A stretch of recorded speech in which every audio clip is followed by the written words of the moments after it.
ان کے بارے میں توہین آمیز کارٹون شائع کرتا ہے. آپ نے پڑھا ہوگا ڈنمارک جیسی مجرم حکومت کے اقتدار میں اس مجرم ملک میں رسول اللہ صلی اللہ علیہ وسلم کے بارے میں توہین آمیز کارٹون شائع کیے گئے. مسلمان تو اتنی بڑی تعداد میں اور غیر مسلم استہزاء کر رہا ہے, مذاق کر رہا ہے, تو کس کے ساتھ؟ تیرے پیارے نبی کے ساتھ, سید الاولین والآخرین کے ساتھ, سید ولد آدم کے ساتھ اور صحابہ کرام رضوان اللہ علیہم اجمعین کا ایسے وقت میں کیا طرز عمل ہوتا تھا جب ایک شخص نے رسول اکرم صلی اللہ علیہ وسلم کی شان میں گستاخی کرتے ہوئے آپ کی حیات طیبہ میں ایک قصیدہ لکھا,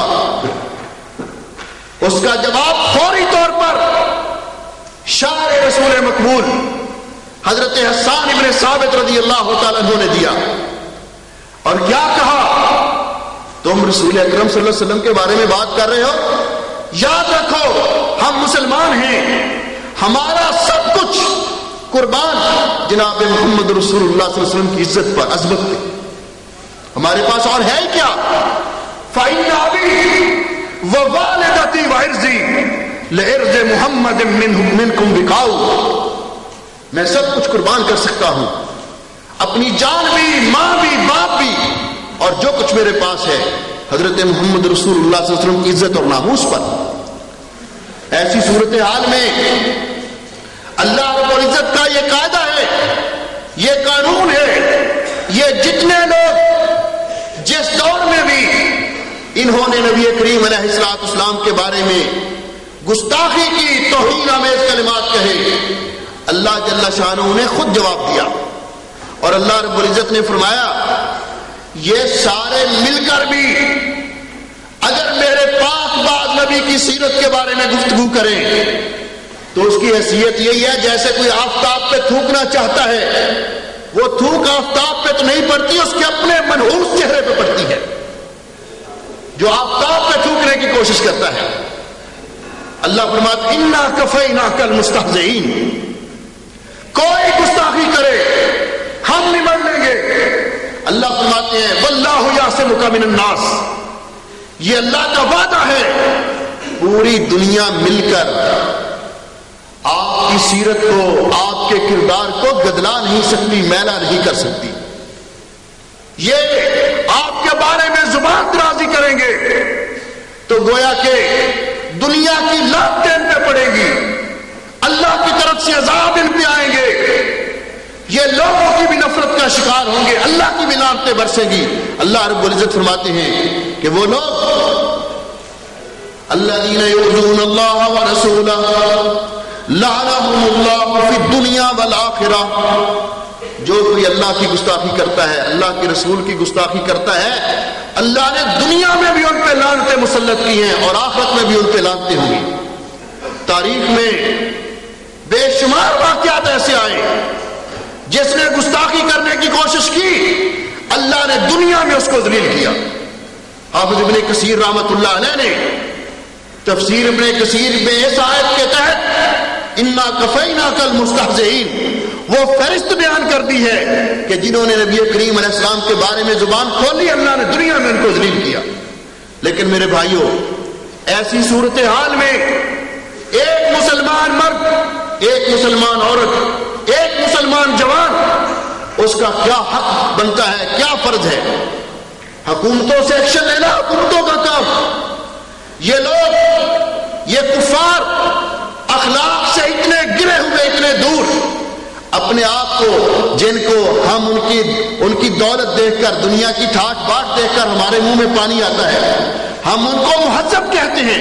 یہ دنیا کی بدترین قوم ہے, یہ دنیا کے سب سے بد اخلاق لوگ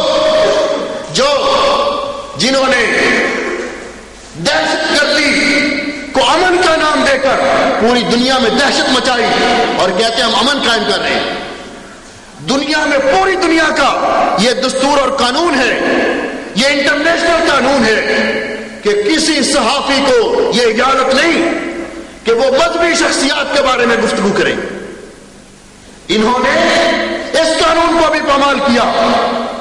جب لوگوں نے ان سے مطالبہ کیا اور انہوں نے معذرت سے بھی انکار کر دیا, ہم نے کہا کوئی بات نہیں, مسلمان انفرادی طور پہ حکومتوں سے حکومتیں ایکشن لیں, لیکن انفرادی طور پر ایک مسلمان مرد اور ایک مسلمان عورت جو اپنے سینے میں اپنے امام و مقتدا, اپنے نبی اور اپنے پیشوا حضرت محمد کریم علیہ السلام کی محبت رکھتا ہے.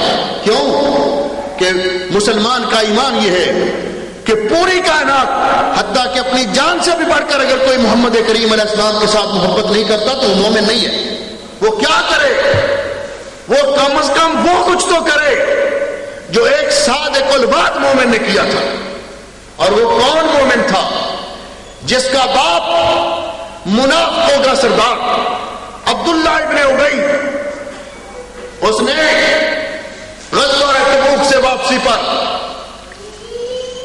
ایک بات کہی کہ قرآن میں اللہ نے اس کو نقل کیا, کہنے لگا لئن رجعنا الى المدینہ لَيُخْرَجَنَّ الْعَازُّ مِنْهَا الْعَزَلَّ, اگر ہم مدینے میں واپس پلٹے تو ہم میں سے جو عزت والا ہے, استغفر اللہ معاذ اللہ, اس نے اپنے آپ کو عزت والا کہا, ہم میں سے جو عزت والے لوگ ہیں وہ ذلیلوں کو مدینے سے باہر نکال دیں گے.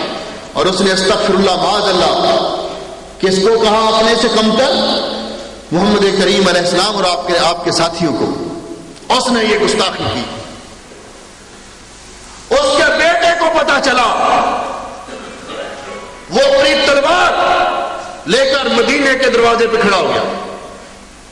اس نے کہا تو نے اپنے آپ کو عزت والا کہا ہے اور رسول اکرم صلی اللہ علیہ وسلم کو اپنے آپ سے کمتر سمجھا ہے اور کہا ہے یاد رکھ پتا چلے گا عزت والا کون ہے جب تک محمد کریم علیہ السلام آپ کو مدینے میں داخلے کی اجازت نہیں دیں گے, میں آپ کو داخل نہیں ہونے دوں گا. باپ ہے اس کا, اور یہ باپ کا انتہائی فرما بردار بیٹا, کہا نہیں داخل ہو سکتے. رسول اکرم صلی اللہ علیہ وسلم کی خدمت میں حاضر ہوا, حضرت اس نے گستاخی کی ہے, اگر آپ نے اس گستاخی کی وجہ سے یہ سزائے موت کا مستحق ہے, اس کا سر قلم کروانا ہے تو مجھے حکم دیجئے, میں اس کا سر کاٹ کے آپ کے قدموں میں لا کے رکھوں گا. اس گستاخ کو زمین پہ رہنے کا کوئی حق نہیں. وہ رحمت للعالمین سید الاولین والآخرین, انہوں نے فرمایا نہیں ایسی بات نہیں. عرض کرنے لگے کہ ٹھیک ہے, اگر آپ اس کو سزا نہیں دینا چاہتے تو میں اس وقت تک اس کو مدینے میں داخل نہیں ہونے دوں گا جب تک یہ اپنی زبان سے خود اپنے آپ کو ذلیل نہ کہے اور محمد کریم علیہ السلام کو عزت والا اور عزیز نہ کہے. اس کی زبان سے یہ الفاظ نکلوائے کہ میں ذلیل ہوں اور محمد کریم عزت والے ہیں, تب جا کر اس نے اس کو مدینے میں داخل ہونے دیا. یہ اس کا انفرادی معاملہ تھا, انفرادی طور پر اس نے کیا. آج ہم بھی اور اگر اجتماعی طور پہ کچھ نہیں کر سکتے, حکومتیں کویت گورنمنٹ, سعودیہ, مصر اور باقی مسلمان حکومتیں اس بارے میں احتجاج کر رہے ہیں, لیکن انفرادی طور پر ہمارا کیا حق بنتا ہے؟ یہ لوگ جو دولت کے پجاری اور دولت کی خاطر مر مٹنے والے, ہم کم از کم اتنا تو کر سکتے ہیں کہ ان کی مصنوعات کا بائیکاٹ کریں. آپ کی مارکیٹ میں حلیب, زبدہ, جبنہ, عصیر, کتنی چیزیں ہیں جن کی ایک لمبی فہرست ہے, اور کچھ لوگوں نے بڑی محنت کر کے وہ فرشتے مساجد کے دروازوں پہ آویزاں کر دی ہیں. ہم کم از کم اتنا تو کر سکتے ہیں کہ جس چیز کو اٹھائیں جمعیہ میں جائیں.